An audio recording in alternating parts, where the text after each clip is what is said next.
Good morning friends, स्वागत है आपका अपने प्यारे favourite YouTube channel RBSC online classes में। कैसे हो फ्रेंड्स? उम्मीद करता हूं एकदम फिट बिंदास है ना। इसी तरीके से अपने को कंटिन्यू जुड़े रहना है और उसी एनर्जेटिक लेवल पर है ना, उसी एनर्जी टॉप लेवल जो होता है ना, एनर्जी का टॉप जो लेवल, उसी टॉप लेवल से अपने को कंटिन्यू जुड़े रहना है। फ्रेंड्स, हम लोग जो है बात कर रहे थे 11th क्लास में अपना टॉपिक चल रहा था चैप्टर नंबर 4 और उसमें अपन बात कर रहे थे प्राणी जगत। उसमें अपन बात कर रहे थे किंगडम आपके एनिमेलिया या प्राणी जगत। स्टूडेंट्स, इससे पहले के वीडियो में हमने बात की थी कि जो भी प्राणी हैं उन प्राणियों को है ना, प्राणी को जो वर्गीकरण करते हैं ना, प्राणी को वर्गीकरण प्राणियों को वर्गीकरण करने के लिए या यूं कहूं कि प्राणियों का वर्गीकरण करने के लिए, ठीक है। तो प्राणियों का वर्गीकरण करने के लिए क्या है, हमने अलग अलग क्या देखे थे फ्रेंड्स? हमने अलग अलग आधार देखे थे, है ना, अलग अलग आधार देखे थे। तो उस आधार में हमने बात की थी कि उन जीवों का जो शरीर संगठन है ना, जीवों का जो शरीर संगठन वो कैसा है, यानी कि एक कोशिका का है या उत्तक लेवल का है या अंग लेवल का है ना, यानी कि सेल लेवल, टिश्यू लेवल और ऑर्गन सिस्टम लेवल तक उसको देखा था। उसके बाद में हमने बात की थी सममिति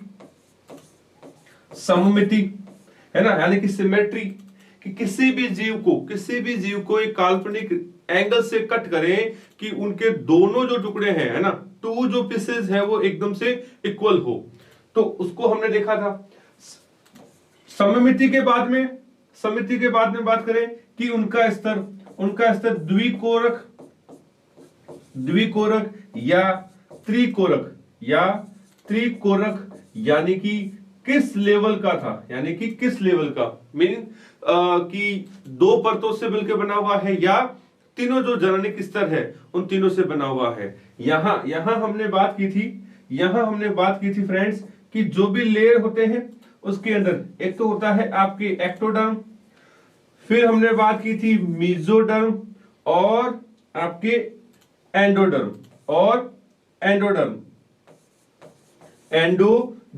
तो ये एक्टो, मेसो और एंडो, इन तीनों जो लेयर है ना, बाह्य स्तर, मध्य स्तर और अंतः स्तर, कि कोई जीव इन तीनों परतों से मिलकर के बना हुआ है या फिर केवल दो परतों से मिलकर के बना हुआ है। उस आधार पर हमने देखा था कि इनको द्विकोरकी या त्रिकोरकी कहते हैं। फिर फ्रेंड्स हमने बात की कि सीलोम है ना, सीलोम यानी कि प्रगुहा। तो सीलोम या प्रगुहा के आधार पर भी हमने देखा था कि जो एनिमल जो होते हैं है ना, उनके बॉडी के अंदर एक खोखला आवरण होता है, एक गुहा होती है, उस गुहा को हो आपके प्रगुहा कहते हैं, यानी कि सीलोम कहते हैं। ये जो सीलोम है अगर आपके मेसोडर्म से बनी हुई है ना, मेसोडर्म से बनी हुई है या नहीं है, उस आधार पर हमने देखा था कि इसके 3 प्रकार होते हैं, है ना। अगर नहीं है तो उसको हमने नाम दिया था एसिलोमेट या अप्रगुहीय। उसके बाद हमने देखा था प्रगुहीय और लास्ट हमने देखा था कूटगुहीय। तो इस आधार पर हमने देखा था कि जो प्राणी होते हैं वो अप्रगुहीय यानी कि सीलोम है ही नहीं, वास्तविक यानी कि प्रगुहीय, इसको ट्रू सीलोमेट्स कहते हैं या सत्य प्रगुहीय प्राणी कहते हैं, और कुटगुहीय यानी कि सूडो सीलोमेट, असत्य प्रकार के प्रगुही प्राणी कहते हैं। तो इनको हमने देखा था। फिर हमने बात की, उसके बाद में फिर हमने बात की थी कि जो एनिमल्स हैं उनके अंदर खंडी भवन है या नहीं है, उसके आधार पर भी हमने इसको देखा था। फिर बात की हमने पृष्ठ रज्जु, पृष्ठ रज्जु कि पृष्ठ रज्जु इसमें है या नहीं है। अगर पृष्ठ रज्जु है तो उसके आधार पर आपकी रज्जु की प्राणी, और यदि नहीं है तो उसको हमने देखा था अरज्जु की प्राणी। और इसी आधार पर फिर हमने देखा था कि इस तरीके से इनके अंदर, इस आधार पर हमने देखा था कि इस तरीके से जो भी एनिमल्स जो हैं उनको आपके इस तरीके से अरेंज किया जाता है। तो फ्रेंड्स देखिए, जो भी एनिमेलिया है ना, जो भी एनिमेलिया जो ग्रुप है, एनिमेलिया ग्रुप जो है, उस एनिमेलिया ग्रुप की बात करें तो ये सारे क्या होते हैं, बहुकोशिकीय, यानी कि मल्टी न्यूक्लियर, ये आपके मल्टी सेलुलर ऑर्गेनिज्म होते हैं, यानी कि बहुकोशिकीय। बहुकोशिकीय में भी कौन से होते हैं, ये यूकैरियोट्स होते हैं, यूकैरियोटिक या यूकैरियोट्स होते हैं, है ना। उसको हिंदी में उसको कहते हैं ससीम केंद्रकीय, ससीम केंद्रकीय या ससीम कोशिकीय, ससीम केंद्रकीय कहते हैं, यानी कि केंद्रक जो है वो एकदम से विकसित वाले प्राणी, है ना। तो जितने भी एनिमेलिया है या जितने भी जो जंतु हैं हमने देखा कि उनको इस तरीके से क्लासिफाइड किया जाता है, जिसमें सबसे सरल सबसे सिंपल अगर कोई ऑर्गेनिज्म है ना तो वो होता है आपके फ्रेंड्स पॉरीफेरा। कौन होते हैं, पॉरीफेरा। हम इन हर एक एनिमल्स को एकदम अच्छे से देखेंगे, हर एक एनिमल्स को, है ना, एक एनिमल्स की जो विशेषताएं हैं वो हम एकदम अच्छे से देखेंगे। तो स्टार्टिंग अगर बात करूं तो पॉरीफेरा आपका सबसे सरल प्रकार का जीव यानी कि एनिमल्स होता है। इसमें अगर बात करें तो इसके अंदर प्रगुहा नहीं होती, सममिति भी किसी भी प्रकार की इसमें नहीं पाई जाती, है ना। और जो बॉडी ऑर्गेनाइजेशन है वो आपका कोशिकीय यानी कि सेलुलर लेवल का बॉडी ऑर्गेनाइजेशन पाया जाता है, राइट। तो इसी तरीके से इसी क्रम में हम जैसे आगे बात करेंगे सिलेंट्रेटा, देन और फाइनली हम बात करेंगे आपके आगे इस तरीके से कॉर्डेटा तक। तो हर एक एनिमल्स के विषय में हम एकदम अच्छे से बात करेंगे। तो देखिए फ्रेंड्स, इसी सीक्वेंस में अपन आज एक जो न्यू टॉपिक ले रहे हैं वो है अपना पॉरीफेरा। वो जो टॉपिक है वो आज हम ले रहे हैं अपना फर्स्ट जो एनिमल्स है वो है पॉरीफेरा। देखिए फ्रेंड्स, फर्स्ट ऑफ ऑल अपन बात करें कि ये जो एनिमल्स है पॉरीफेरा, उन पॉरीफेरा में इसका मीनिंग क्या है। सबसे पहले अगर बात करें तो पॉरीफेरा जो है इसका मीनिंग क्या है। देखिए, पॉरीफेरा का मतलब है छिद्र युक्त। देखिए, पोर का मतलब क्या होता है ना, तो पोर का मतलब होता है फ्रेंड्स छिद्र, है ना। क्या होता है, छिद्र कह दीजिए या होल कह दीजिए। तो ऐसे प्राणी, है ना, जो छिद्र युक्त होते हैं, उनकी बॉडी में छोटे छोटे छिद्र होते हैं बहुत सारे। अगर जैसे अपन बात करें तो आप जाली कह सकते हो, है ना, नेट। ठीक उसी तरीके से छिद्र युक्त जो प्राणी है ना। तो पोर का मीनिंग क्या हो गया फ्रेंड्स, पोर का मतलब हो गया आपके छिद्र।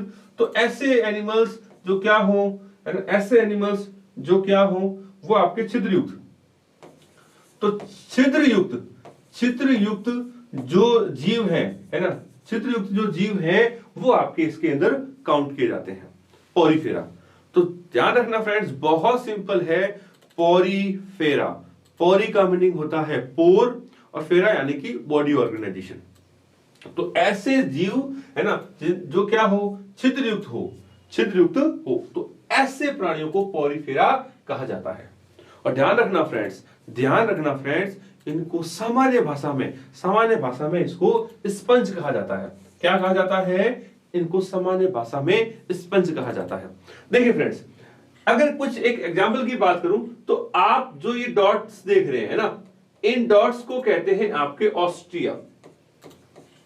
क्या कहते हैं, ऑस्ट्रिया कहते हैं। और ऑस्ट्रिया का मीनिंग ही होता है फ्रेंड्स छिद्र। क्या होता है, छिद्र यानी कि पोर।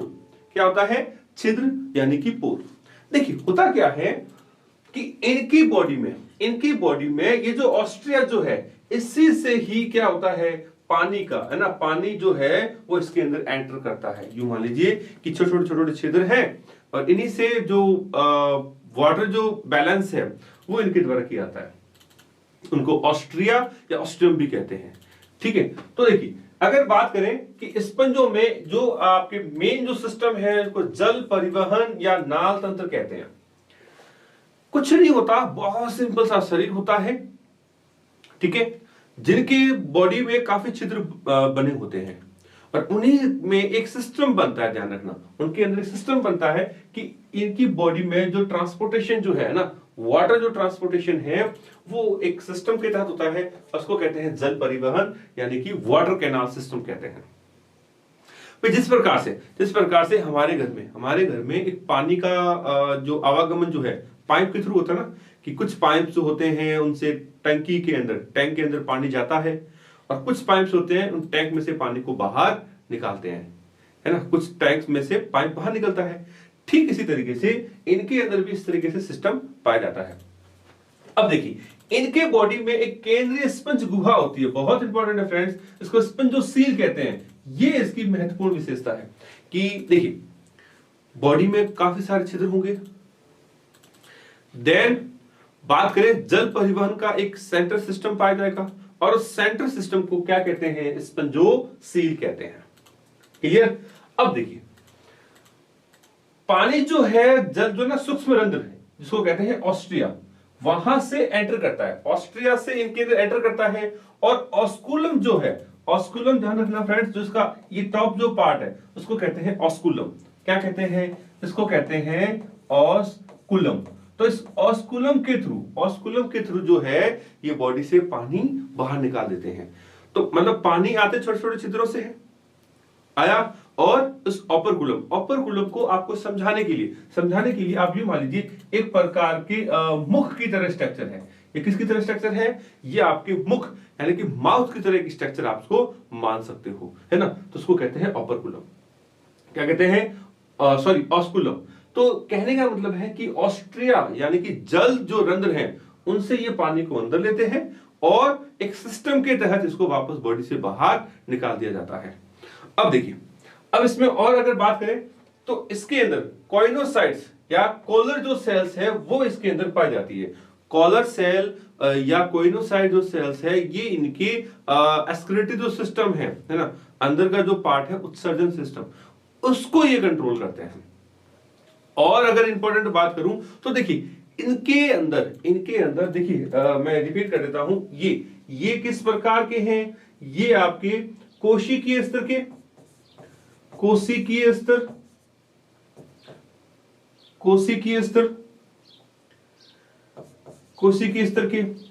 ठीक है। और इनके अंदर किसी भी प्रकार की सममिति नहीं होती, यानी कि असममित, और इनके अंदर कोई भी प्रकार की गुहा नहीं होती, यानी कि अप्रगुहीय, यानी कि इनके अंदर कोई भी प्रकार का सिलोम जो है ना, अंदर का जो ऑर्गेनाइजेशन है इसको प्रगुहा या सिलोम कहते हैं, वो इनके अंदर नहीं होती।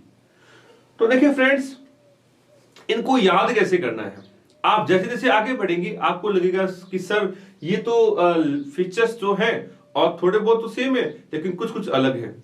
तो फ्रेंड्स मैं आपको इसके याद रखने का एक तरीका बताता हूं कि इन जो भी टॉपिक्स को हम बात करें, है ना, तो उनको आप पॉइंट टू पॉइंट लिखते जाएं। जैसे सबसे पहले अपने को डिनोट करना है कि इनका बॉडी ऑर्गेनाइजेशन कैसा है, यानी कि सेलुलर लेवल है, कोशिकीय स्तर है या उत्तक स्तर है या इनके अंदर अंग तंत्र स्तर है। तो वो हर एक प्राणी का एक महत्वपूर्ण फीचर्स है। जैसे जैसे हम आगे बढ़ेंगे आप ध्यान रखना कि इसमें कुछ कुछ चेंजिंग होती जाएगी। तो मैं फिर से आपको याद दिला दूं कि इनको करना कैसे है। तो देखिए कुछ कॉमन चीजें हैं वो दिमाग में सेट करें। फर्स्ट ऑफ ऑल कि इनका बॉडी ऑर्गेनाइजेशन, है ना, कि ये कोशिकीय लेवल का है या उत्तक लेवल का है या अंग तंत्र प्रकार का है। उसके बाद में सिमेट्रिकल, है ना, सममिति है या नहीं है तो कौन से प्रकार की है, ठीक है। देन बॉडी जो है कौन कितने लेवल की है ना, डिप्लोब्लास्टिक या ट्रिप्लोब्लास्टिक, यानी कि द्विकोर की है या त्रिकोर की। तो ये तो देखिए ये एकदम सिंपल है, कोशिकीय स्तर है, असममित है, प्रगुही है, और ये आपके जनरली द्विस्तरीय है ना, तो द्विस्तर यानी कि डिप्लोब्लास्टिक के अंदर ये काउंट होते हैं। तो इस तरीके से एक फीचर्स एक तो याद रखना है। देन इनके अंदर पाचन तंत्र कैसा है, डाइजेस्टिव सिस्टम। तो जितने भी प्रकार के सिस्टम हैं उनको एक एक एक एक जो पॉइंट है वो अपने को जहन में रखना है। जैसे पाचन तंत्र कैसा है, श्वसन कैसा है, उत्सर्जन कैसा है, और आपके रक्त परिवहन तंत्र कैसा है। तो ये सारे सिस्टम हो गए। देन एक जो इंपॉर्टेंट सिस्टम है वो है जनन तंत्र, रिप्रोडक्टिव सिस्टम। इनमें किस प्रकार का जनन पाया जाता है, क्लियर। देन उनमें जो डेवलपमेंट है वो डायरेक्ट है या इनडायरेक्ट है, डायरेक्ट है या इनडायरेक्ट है। इट मींस इनके अंदर किसी में लार्वा अवस्था है कि भी नहीं है। तो लार्वा है, लार्वा अवस्था अगर है तो वो हो गया इनडायरेक्ट यानी कि अप्रत्यक्ष परिवर्धन, और यदि लार्वा नहीं है ना, तो उसको कहते हैं आपके डायरेक्ट यानी कि प्रत्यक्ष परिवर्धन। और फाइनली फिर हमें याद रखना है उदाहरण। देखिए फ्रेंड्स, उदाहरण इन सब में मोस्ट है, उदाहरण बहुत इंपॉर्टेंट है। कारण क्या है कि हम लोग पूरी थ्योरी पढ़ लेते हैं, उदाहरण केवल एक या दो याद रख लेते हैं। तो एग्जामों में जनरली एग्जाम्पल पूछे जाते हैं।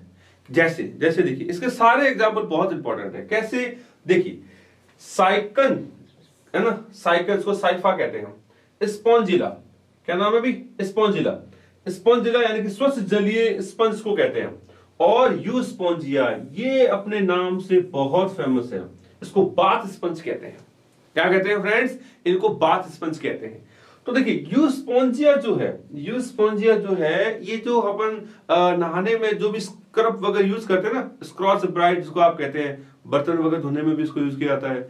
तो ऐसे स्पंज की तरह स्ट्रक्चर इनको अपन बॉडी को साफ करने में है ना यूज करते हैं।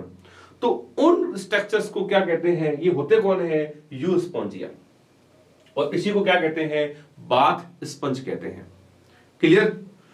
चलो तो फ्रेंड्स एक बार वापस से इसके ऊपर अपन बात करते हैं कि जो हमारा पहला जो जीव है वो कौन है, वो है पॉरीफेरा। पॉरीफेरा यानी कि ऐसे जीव जिनके अंदर आपके कोशिकीय स्तर का शरीर संगठन पाया जाता है। ये असममित होते हैं, गुहा नहीं होती, और ये डिप्लोब्लास्टिक यानी कि द्विस्तर प्रकार का बॉडी ऑर्गेनाइजेशन होता है।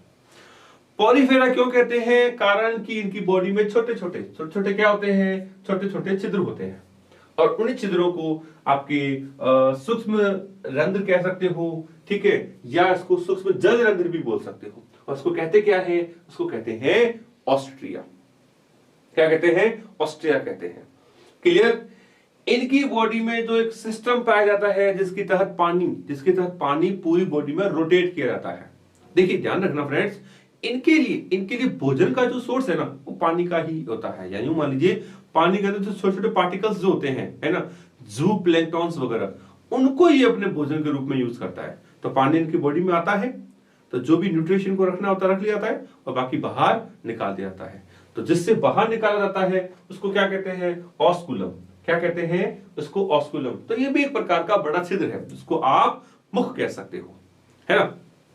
देन बात करें कि इनके अंदर कॉलर सेल होती है। देखिए कॉलर सेल अपने आप में बहुत इंपॉर्टेंट है, और जिसको कई बार एग्जामों में पूछा गया है कि कॉलर सेल जो है वो किस प्रकार के जानवरों में पाई जाती है, यानी कि प्राणियों में पाई जाती है। तो वो होता है आपकी कॉलर सेल जो है वो पॉलीफेरा के अंदर।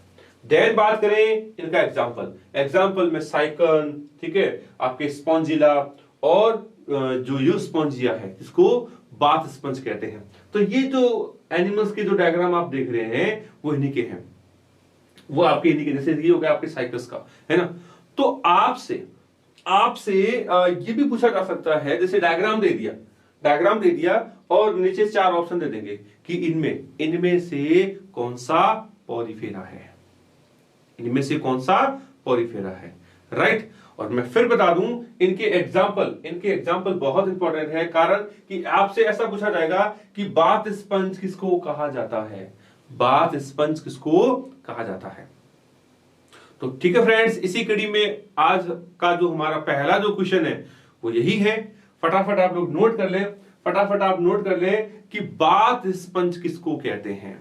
क्या कहते हैं भाई, बाथ स्पंज किसको कहते हैं। तो ये आज का हमारा पहला क्वेश्चन। चलो नेक्स्ट बात करें फ्रेंड्स, अगला जो सदस्य है वो सदस्य है सिलेंट्रेटा। वो कौन सा है? Silent tetra. देखिए फ्रेंड्स, सिलेंट टेट्रा जो है वो पॉरीफेरा से कुछ एडवांस होते हैं। देखिए हमने टेबल में बात की थी कि हमारा जो पढ़ने का जो सीक्वेंस होगा या हमारा जो सिलेबस है, वो सिलेबस फ्रेंड्स उसी तरीके से है कि पहले सरल जीव, फिर उनसे विकसित और ऐसे करते जो टॉप लेवल के डेवलप जो एनिमल्स होते हैं उनको हम पढ़ेंगे। क्लियर? चलो, तो इसी कड़ी में हम बात कर रहे हैं कंटिन्यू, तो वो है आपके सिलेंट टेट्रा। देखिए सिलेंट टेट्रा को निडेरिया क्या कहते हैं फ्रेंड्स? निडेरिया कहते हैं। बहुत इंपॉर्टेंट है, क्या कहते हैं? निडेरिया या नाइडेरिया कहते हैं।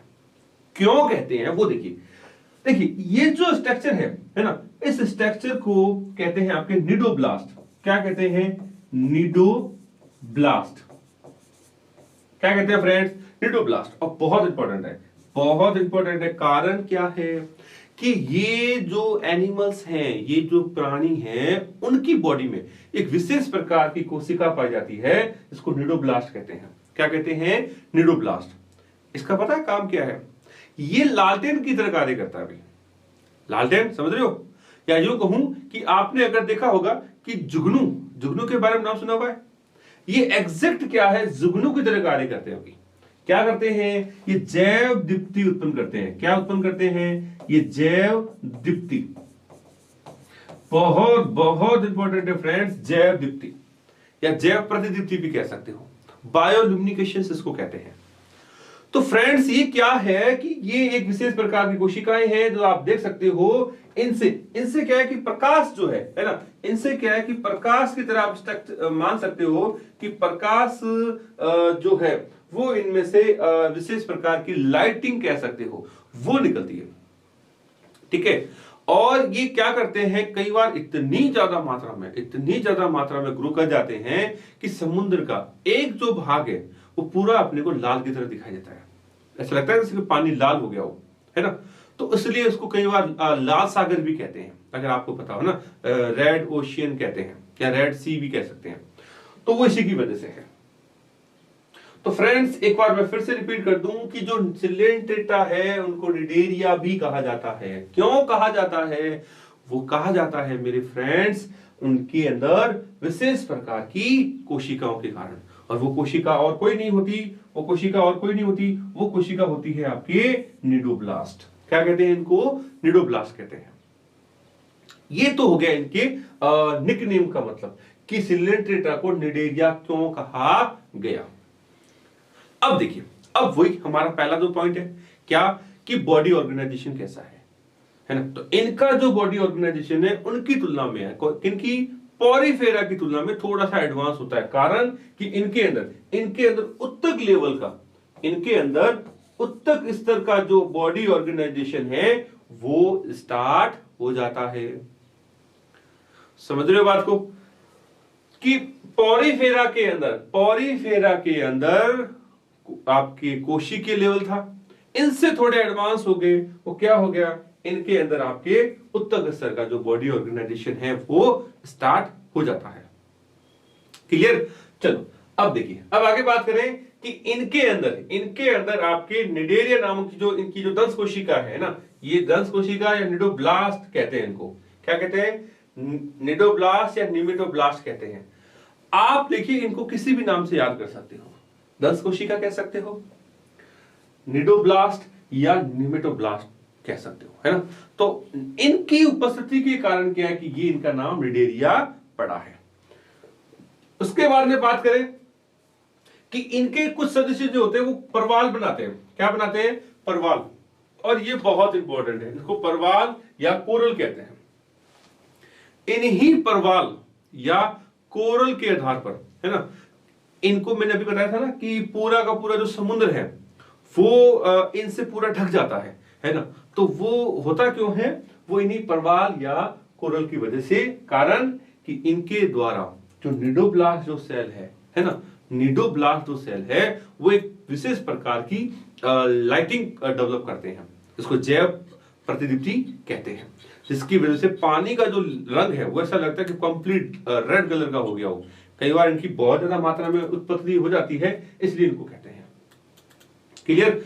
चलो तो फ्रेंड्स और आगे बात करें कि इनका वही बॉडी जो ऑर्गेनाइजेशन है वो आपके टिश्यू लेवल का होता है, ये इनसे थोड़े से विकसित होते हैं, ठीक है, किनसे भी, पोरीफेरा से। देन बात करें इनके अंदर अभी भी गुहा जो है वो मैच्योर नहीं हुई। और आगे बात करें, जो इंपॉर्टेंट चीज है वो क्या है कि इनका जो बॉडी जो है ना सदस्य, जो भी ऑर्गेनाइजेशन है, इनके अंदर कैल्शियम कार्बोनेट का बना हुआ कंकाल पाया जाता है ना, CaCO3, कैल्शियम कार्बोनेट का बना हुआ इनके अंदर कंकाल जो है वो पाया जाता है। अब देखिए, अब इनके अंदर और बात करें तो ये वो अभी भी सरल जीव है, ठीक है, विशेष प्रकार का कोई पाचन तंत्र पूर्ण रूप से नहीं पाया जाता, राइट। देन अब यहां इंपॉर्टेंट चीज क्या है फ्रेंड्स, कि इनके अंदर दो स्ट्रक्चर्स पाई जाती है, इनके विकास के क्रम में दो स्ट्रक्चर पाई जाती है, एक को कहते हैं मेडुसा और एक को कहते हैं पॉलिप। देखिए फ्रेंड्स, बहुत इंपॉर्टेंट है, इनका जो शरीर है, दो जो आकार है, एक होता है पॉलिप और एक होता है मेडुसा। क्या होता है भाई? पॉलिप और मेडुसा। Clear friends? अभी देखिए पॉलिप और मेडुसा क्या है कि इनकी अवस्थाएं हैं, ये इनकी क्या है, दो अवस्थाएं होती है। देन जाकर के ये आगे अपनी जो मेन जो बॉडी स्ट्रक्चर है उसमें ये ग्रो कर जाते हैं, ठीक है। अब देखिए, जैसे ये जो आप देख रहे हो उसको कहते हैं जेलीफिश। अब देखिए फ्रेंड्स, इनके मैंने आपको पहले भी कहा था एग्जाम्पल सारे इंपॉर्टेंट है। कारण क्या है? देखिए, अब आपसे क्वेश्चन पूछा जा सकता है कि निम्न में से कौन सी सत्य मछली नहीं है, ठीक है। तो तीन तो मछलियों के नाम दे देंगे, जैसे रोहू, कतला, स्क्वायरडॉन, ऐसे करके, और चौथा एक आपको ऑप्शन दे देंगे जेलीफिश। अब जेलीफिश कहते ही तो हमारे दिमाग में फटाक से फिक्स हो जाता है भाई, क्या कि ये भी फिक्स कौन है, आपके फिश है, यानी कि मछलियां। बट ध्यान रखना फ्रेंड्स, इसको जेलीफिश कहते हैं, इसको क्या कहते हैं भाई? जेलीफिश कहते हैं, लेकिन ये आपके जेलीफिश नहीं होती है ना। जेलीफिश या ओरिलिया, इसका एक्चुअली नाम है ओरिलिया, बट इसको जेलीफिश कहते हैं। कारण क्या है? अगर आप ज्योग्राफी या डिस्कवरी चैनल वगैरह देखते हैं तो आप देखना, हमारा जो समुद्र बहुत सुंदर है, बहुत सुंदर है, उसमें कई प्रकार के जानवर जो होते हैं, एनिमल्स जो होते हैं, वो में पाए जाते हैं। तो एक आपने एनिमल ऐसा देखा होगा कि इस तरीके से रन करता है, ऐसे इकट्ठा होता है और ऐसे रन करता है, यूं, है ना। और वो एनिमल जो होता है आपकी ओरिलिया यानी कि जेलीफिश होती है। अब होता क्या है कि इनकी बॉडी में इनकी पृष्ठीय जो दीवार होती है ना, लिटरल, वहां पर क्या ऐसे टेंटिकल्स पाए जाते हैं, यूं, तो पूरे में होते हैं, उसको आप स्पर्शक या फ्लैजिला कह सकते हो, है ना। तो इससे क्या है कि ये बराबर आपके पानी में मूव करता रहता है। ये सारे के सारे समुद्री प्राणी होते हैं, ठीक है, और समुद्र से ही अपना फूड जो है वो गेन करते हैं। क्लियर? चलो, तो रिपीट कर दूं फ्रेंड्स कि इनके अंदर दो अवस्था होती है, पॉलिप और मेडुसा। पॉलिप और मेडुसा, जिसमें ये जो अवस्था है ये आपकी गतिशील अवस्था होती है, और ये जो अवस्था है ये आपके फिक्स यानी कि स्थानबद्ध को आप कह सकते हो, है ना। क्या होती है भाई? स्थानबद्ध, यानी कि ये जो प्राणी है ये समुद्र की तलहटी में, समुद्र की जो तल है उस तलहटी के अंदर स्थानबद्ध, इसको कहते हैं, स्थावर कहते हैं, है ना। बेसिफिक्स जहां पर है वहीं पर भी ये स्टॉप रहते हैं, मूव नहीं करते, जैसा कि जेलीफिश करती है, ठीक है फ्रेंड्स। फिर आगे बात करें इनके उदाहरण। मैंने आगे भी कहा है आपको, इसके उदाहरण सारे के सारे इंपॉर्टेंट है। जो भी आप एनिमल्स पढ़ेंगे, सारे एनिमल्स में मैं फिर कह दूं, हर एक जो उदाहरण है बहुत इंपॉर्टेंट है। आपको करना क्या है कि उदाहरण के साथ साथ में जो इनके निकनेम है वो भी माइंड में रखने हैं, ठीक है। निकनेम वो भी माइंड में रखने हैं, जैसे देखिए फाइसेलेरिया, है ना, फाइसेलिया, ये भी इंपॉर्टेंट है। कारण कि इसको पुर्तगाली युद्ध मानव कहते हैं। क्या कहते हैं? पुर्तगाली युद्ध मानव, या इसको पुर्तगाल का लड़ाकू योद्धा भी कहा जाता है। पुर्तगाल का लड़ाकू योद्धा भी कहा जाता है, राइट। देन बात करें एडमसिया, इसको कहा जाता है समुद्री एनिमोन। पैनिटुला, इसको समुद्री पिच कहते हैं। क्या कहते हैं? समुद्री पिच भी कहा जाता है। गॉर्गोनिया, इसको समुद्री व्यंजन तथा आपके मैंडरीना, इसको ब्रेन कोरल भी कहते हैं।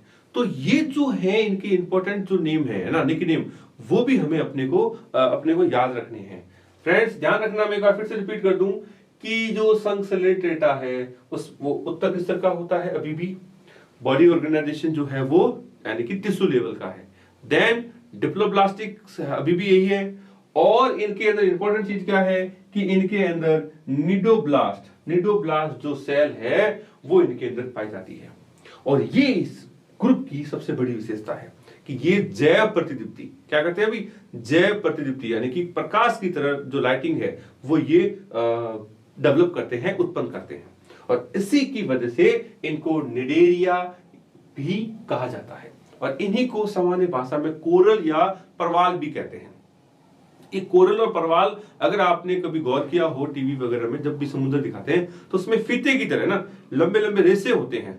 और वो जो रेसे वो और क्यों नहीं होते, वो आपके सिलेंट्रेटा के यानी कि निडेरिया के सदस्य होते हैं।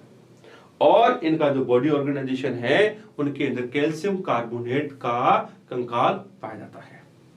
बॉडी जो है स्ट्रक्चर वाइज दो भाग में, दो स्ट्रक्चर में डिवाइड होती है। एक होती है पॉलिप, एक होती है मेडुसा। एक होती है पॉलिप और एक होती है मेडुसा। जिसमें अगर एग्जांपल की जैसे अपने बात करें, जैसे ऑरिलिया हो गया, ठीक है, ऑरिलिया, तो ये जो है इसको जेलीफिश भी कहते हैं। और ये आपके मुक्त प्राणी मतलब स्थावर नहीं होते, लगातार आगे से आगे रोटेट यानी कि पानी में स्विमिंग गति कर सकते हैं। ठीक है फ्रेंड्स, तो देखिए फ्रेंड्स आज का हमारा जो सेकंड जो क्वेश्चन है, आज का हमारा सेकंड जो क्वेश्चन है वो आप लोग नोट करें। और वो है क्वेश्चन कि सिलेंट्रेटा को निडेरिया जो है ना, निडेरिया क्यों कहा जाता है? सिलेंट्रेटा के सदस्यों को निडेरिया क्यों कहा जाता है?